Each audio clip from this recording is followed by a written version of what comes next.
Hello friends, आप सभी का स्वागत है। देखो, कुछ बच्चों का आईबी का एग्ज़ाम है और कुछ बच्चों का दिल्ली फॉरेस्ट गार्ड का एग्ज़ाम है। आईबी के एग्ज़ाम के लिए तो ये हेल्पफुल होगी नहीं स्ट्रेटेजी, क्योंकि वो तो अब 2-3 दिन ही बचे हैं उसमें तो। लेकिन हाँ, अगर आपका दिल्ली फॉरेस्ट गार्ड का एग्ज़ाम है तो ये स्ट्रेटेजी आपके लिए पक्का काम करेगी, ठीक है। और आईबी वाले बच्चों के लिए मेरे पास में कुछ टिप्स हैं। पहली टिप, इंग्लिश के बारे में बताना चाहूँगी। आप देखो, प्रीपोजिशन वाला चैप्टर बहुत अच्छे से करके जाना। प्रीपोजिशन वाले चैप्टर पे ज़्यादा फोकस करना। अभी आपके पास 2 दिन हैं, तो अभी मैंने बताया प्रीपोजिशन वाला चैप्टर। और दूसरी बात, एडजेक्टिव, एडवर्ब, इन्हें छांटना सीख लो। एग्ज़ाम में होता यह है कि वो एक सेंटेंस दे देगा, उसमें आपसे पूछ लेगा कि एडजेक्टिव कौन सा है, एडवर्ब कौन सा है, या फिर एक सेंटेंस देगा, उसके एक वर्ड को अंडरलाइन कर लेगा और उस अंडरलाइन पार्ट को पूछेगा कि ये पार्ट क्या है, एडजेक्टिव है, एडवर्ब है, नाउन है, प्रोनाउन है, क्या है। तो इससे हमारे जो हैं 3 या 4 नंबर मान के चल सकते हो आप इस चीज़ से कि जिसमें वो आपसे पूछेगा एडजेक्टिव क्या है, एडवर्ब क्या है, या फिर प्रीपोजिशन कौन सी आएगी, इन, ओवर, एट, कौन सी प्रीपोजिशन आएगी, इस तरीके से, ठीक। दूसरी टिप आपके लिए मैथ्स की। मैथ्स में आप स्पीड, टाइम एंड डिस्टेंस वाले चैप्टर पे ज़्यादा फोकस करके जाना। देखो, मैंने भी आईबी का एग्ज़ाम दे रखा है, तो उसी हिसाब से मैं आपको बता रही हूँ, ये आपके लिए काम करेगी, ठीक है।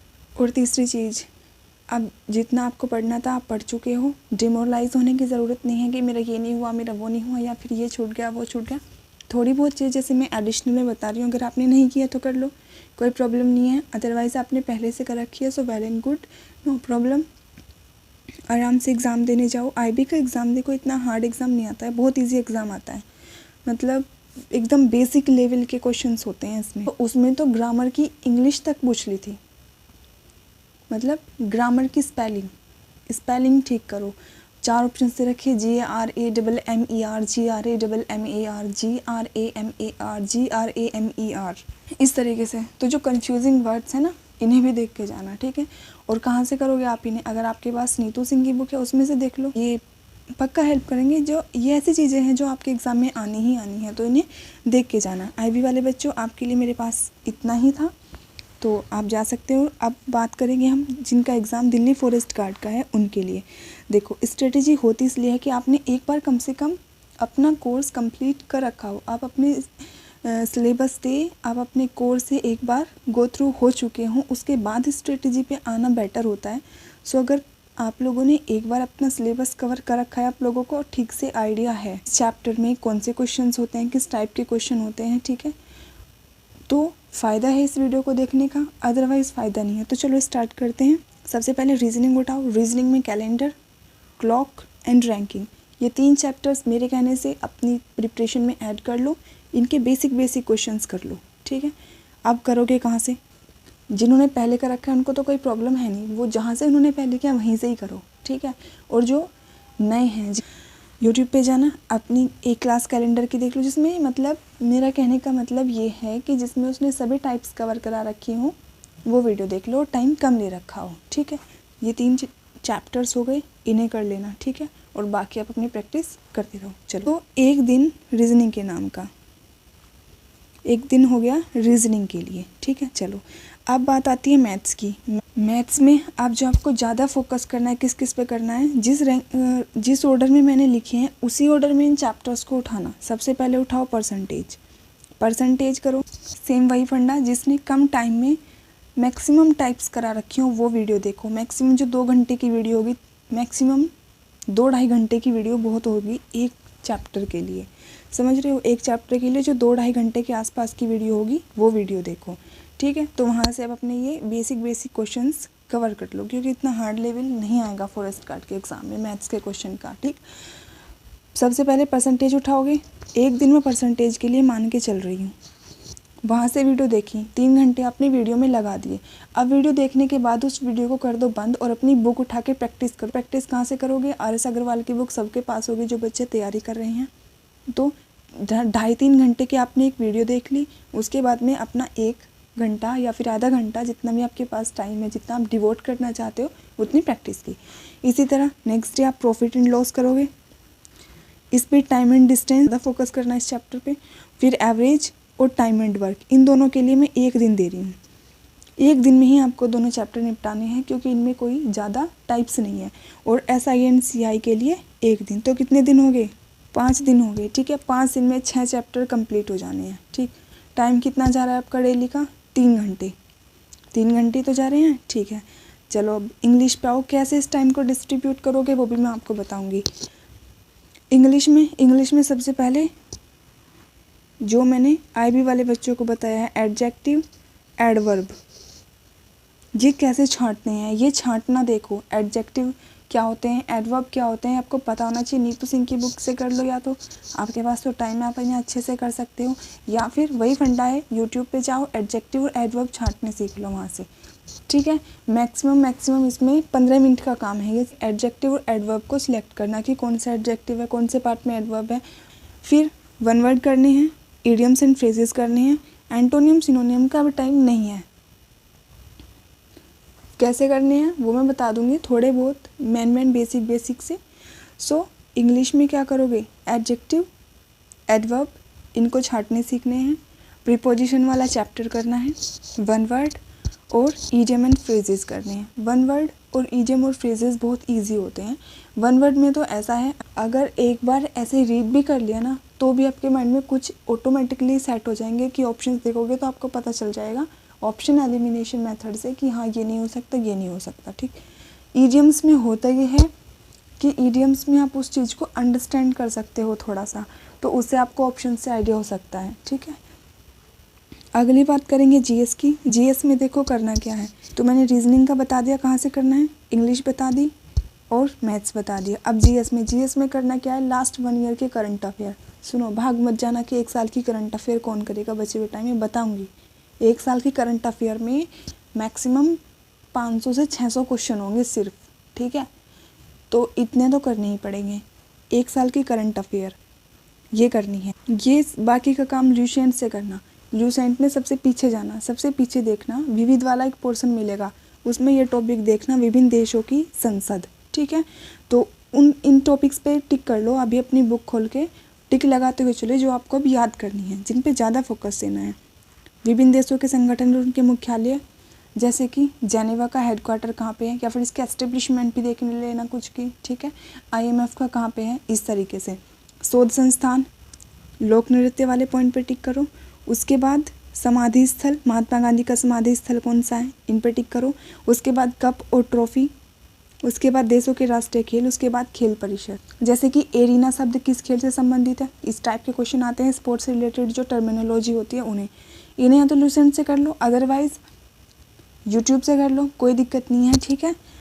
लोक नृत्य वाला जो लूसेंट में है वो थोड़ा सा ओल्ड हो चुका है, ऐसे लोक नृत्य नहीं पूछता आप, तो लोक नृत्य जो है आप यूट्यूब से कर लो तो बेटर होगा। ये आपका स्टैटिक पोर्शन है जो आपको करना है। 1 साल के करंट अफेयर कहाँ से करोगे, एक चैनल है यूट्यूब पे ही, क्रेजी जीके ट्रिक के नाम से, ठीक है। वो 1 मंथ के टॉप 75 या फिर 70 क्वेश्चंस कराते हैं, उन क्वेश्चन को करना एनफ है, वो देख लेना, वहाँ से आपकी करंट अफेयर बिल्कुल कंप्लीट हो जाएगी, ठीक है। समझ आ रहा है ना। विभिन्न देशों की संसद लुसेंट में अच्छे से दिया है। पीछे के जो विविध के 4-5 पेजेस हैं उनमें संगठन और मुख्यालय भी वहीं से ही, शोध संस्थान, लोक नृत्य, समाधि स्थल, कप और ट्रॉफी, और बचा देशों के राष्ट्रीय खेल और खेल परिसर। ये स्टैटिक का काम है, ठीक। अगली बात आती है साइंस की। देखो सबसे पहले मैंने आपको बताया रीजनिंग करनी है, उसके बाद मैथ्स करनी है, उसके बाद इंग्लिश करनी है, उसके बाद जीके के सेक्शन पे आना है, क्योंकि ये बहुत बड़ा सेक्शन है तो कितना भी पढ़ लो कम ही लगेगा, ठीक है। और अब आप लोग सोच रहे होंगे हिंदी का कैसे करें, तो हिंदी की तो मुझे नहीं लगता स्ट्रेटेजी बताने की ज़रूरत होगी, जैसे आप करते आ रहे हो वैसे करते रहो, मैं बता दूँगी उसको मैनेज कैसे करना है, ठीक है।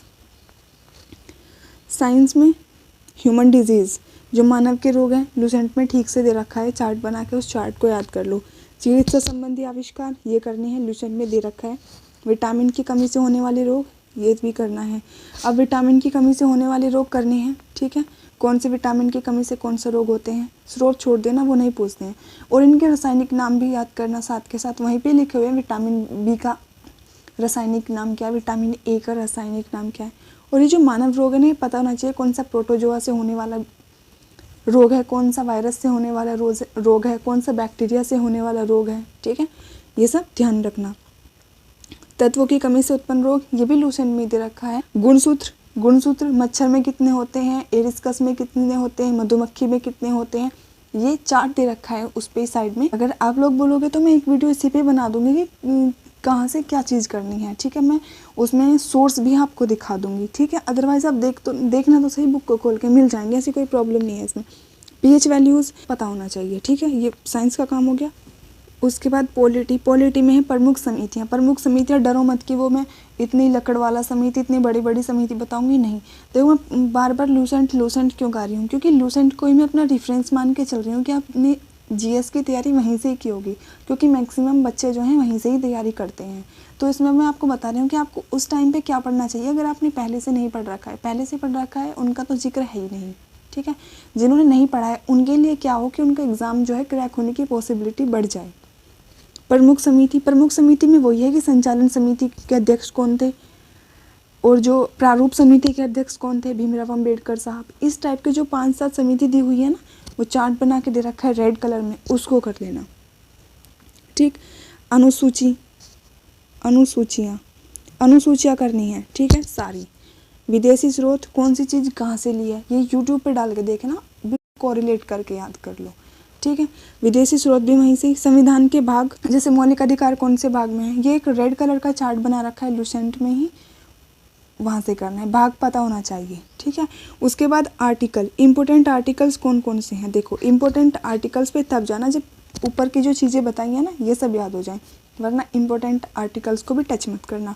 आर्टिकल्स में ये मैंने लिख रखे हैं, पहला, दूसरा, तीसरा, पाँचवा, 14वां, 15वां, 16वां, 17वां, 19वां, 21वां, 21A, 24, 32, 40, 44, 50, 51A, 52, 59, 61, 63, 70, 72, 74, 76, 79, 80, 79, 80, 81, 123, 148, 352, 356, 360, 343 और ये 112, 108, 110, इन्हें लिखना भूल गई थी मैं, ठीक है।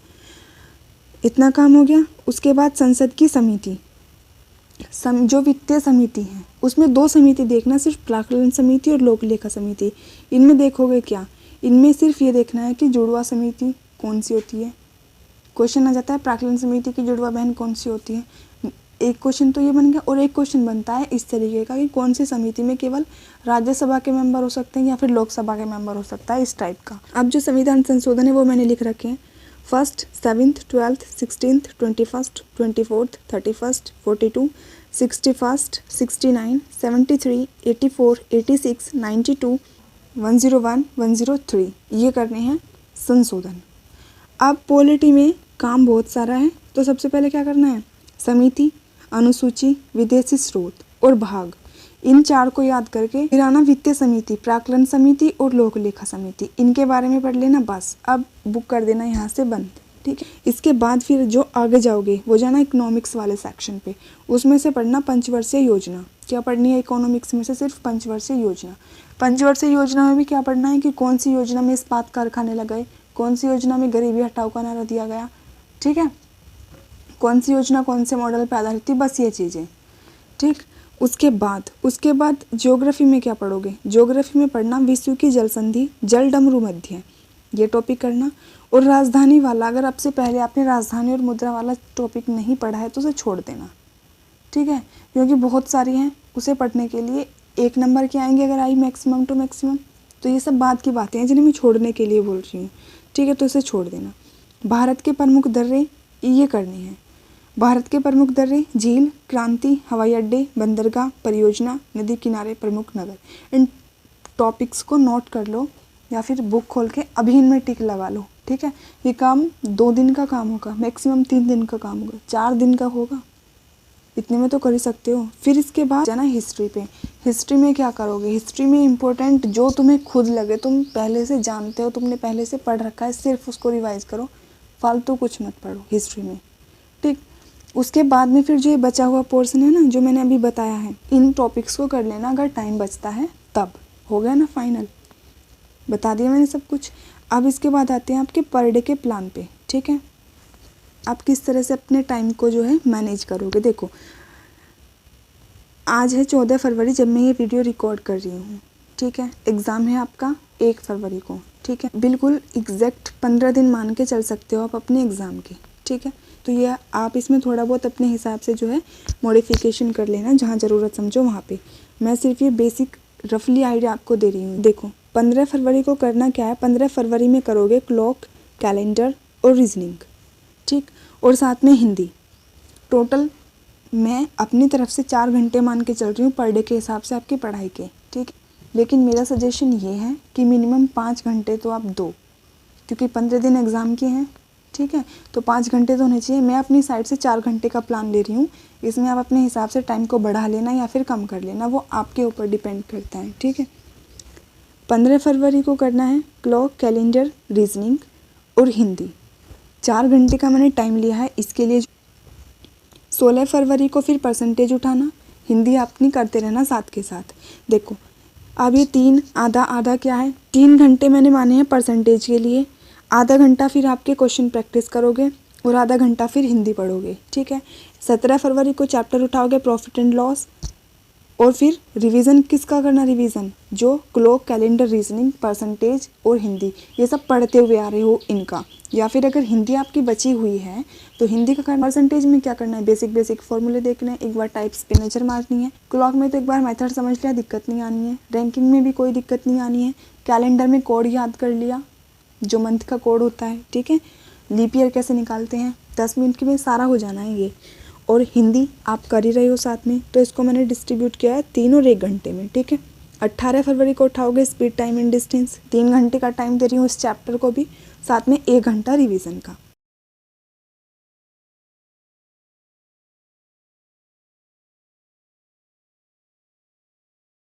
मैथ्स के लिए और 1 घंटे में रिवीजन, 4 घंटे। 20 फेब को करोगे SICI और रिवीजन, 4 घंटे। 21 फेब को आपको उठाना है प्रोनाउन चैप्टर को उठाना है 21 फरवरी को। अब तक आपके क्या कंप्लीट हो चुके हैं, हिंदी, मैथ्स और रीजनिंग कंप्लीट हो चुके हैं 20 फरवरी तक। 21 फरवरी में नंबर आता है इंग्लिश का। इंग्लिश में उठाओ प्रोनाउन चैप्टर को, रिवीजन करो। 2-2 घंटे इसलिए डिस्ट्रीब्यूट करेंगे कि 2 घंटे में प्रोनाउन आसानी से समझ आ जाएगा और फिर 2 घंटे बाकी के आप रिवाइज करने में दोगे।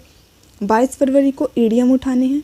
ईडीएम कहाँ से करोगे, पास नीतू मैम की बुक हो तो वहाँ से कर लो, उसमें जो ईडीएम्स दे रखे हैं वो काफ़ी हैं। अदरवाइज़ गूगल पे डालो top 500 EDMs and phrases for SSC CGL, इस टाइप से करके टॉप 500 कर लो, काफ़ी है। 1 दिन का काम है ईडीएम को लर्न करने का, क्योंकि इन्हें थोड़ा सा समझ के करोगे तो ये जो है माइंड में सेट हो जाते हैं। 23 फेब को 1 वर्ड सब्सटीट्यूशन और रिवीजन। ऐसे ही अगर 1 वर्ड के लिए भी बुक में आपकी नहीं है 1 वर्ड तो फिर ऐसे ही गूगल पे डालो, वहाँ से इनको रीड करो और फिर रिवीजन। 24 फरवरी को करनी है करंट अफेयर कहाँ से करनी है ये मैंने बता दिया है। फिर रिवीजन, फुल डे का मतलब वही है कि जितना कर सकते हो दिन में करंट अफेयर की कोशिश करो, 1 दिन में निपटा दो पूरी, अदरवाइज़ 1.5 दिन मैक्सिमम। लेकिन साथ में जो है फिर नेक्स्ट डे वाला काम चलते रहना चाहिए। फिर 25 फरवरी से आप GS को स्टार्ट कर दो, GS रिवीजन और फिर आगे भी रिवीजन चलता रहेगा, ठीक है, जब तक चाहो तब तक। तो 2 घंटे में GS बहुत हो जाती है। 2 घंटे GS लगातार पढ़ना मतलब ये समझ लो दिमाग बिल्कुल हैंग हो जाता है 2 घंटे GS पढ़ के। तो GS कैसे करोगे, GS को फ़नी स्टाइल में पढ़ना है, जैसे यूट्यूब से आप पढ़ रहे हो। यूट्यूब से कैसे पढ़ रहे हो, जो ट्रिक बता के पढ़ा रही हैं वो जल्दी याद हो जाएगी, ठीक है, और वो ज़्यादा टाइम तक हमारी मेमोरी में सेव भी रहती है, जैसे कोरिलेट करके पढ़ाते हैं उस तरीके से। कोरिलेट के लिए GS कोरिलेशन का चैनल कौन सा हो सकता है, जैसे JK विद VK, मैंने कुछ वीडियोस उन सर की देखी थी, JK विद VK सर की। सो वो कोरिलेशन मेथड से ही GK पढ़ाते हैं, तो आप वहाँ से पढ़ के देख लो। जो ये अभी मैंने आपको GK में टॉपिक्स बताए हैं ये सब उन्होंने कंप्लीट करा रखे हैं अपनी वीडियोस में, ठीक है, तो इन्हें करके देखना। आई होप, मुझे उम्मीद है कि ये स्ट्रेटेजी आपके लिए यूज़फुल होगी। करके देखोगे, जब तक करोगे नहीं तब तक कुछ होगा भी नहीं। तो एक्सक्यूज़ेस देने से बेहतर है आज ही काम पे लग जाओ। हाँ, सिनोनियम एंटोनियम की बात रहेगी। सिनोनियम एंटोनियम जिनके कुछ चैप्टर से पहले से ही कंप्लीट है जो मैंने बताए हैं, तो वो सिनोनियम एंटोनियम पे अपना टाइम दे सकता है। टाइम कैसे दोगे, जिन्होंने ट्रिक्स लर्न करा रखे होंगे प्रीवियस ईयर, जैसे एक SK डाम्बीवाल सर हैं, लिख देती हूँ मैं, आप वहाँ से देखना। SK डाम्बीवाल, SK डाम्बीवाल सर हैं, ठीक है। वो कैब कराते हैं निमोनिक्स मेथड से, तो वो भी वहाँ से आपको ईजी हो जाएगा। उनकी 10-15 जो कुछ भी वीडियोस पड़ी हैं उन्हें देख लो एक दिन लगा के, ठीक है। तो जो वो कैब अगर मिलनी होगी तो वहाँ से मैच हो जाएगी, अदरवाइज़ ज़्यादा मत पढ़ना, आप छोड़ देना जिसको ज़्यादा दिक्कत आ रही है। इंग्लिश होगी, और फिर ये आपका पूरा मैंने डे वाइज किस तरीके से अपने डे को जो है, अब आप देख लेना जितने हिसाब से आप किस टाइम पढ़ना स्टार्ट करते हो, किस टाइम से आपको 4 घंटे देने हैं लगातार देने हैं या फिर कुछ कुछ टाइम के गैप पे देने हैं, वो आप पे डिपेंड करता है, ठीक है। सो मेरी शुभकामनाएं हैं आप सभी के साथ, और उम्मीद करती हूँ जो स्ट्रैटेजी मैंने आपको बना के दी है ये आपके लिए हेल्पफुल साबित होगी, और यकीन है मेरा कि अगर आप इसको फॉलो करोगे तो पक्का आपको ये बहुत बेनिफिशियल होगी। तो चलो मिलते हैं नेक्स्ट वीडियो में, टिल देन बाय बाय, और करते रहो पढ़ाई, चलो।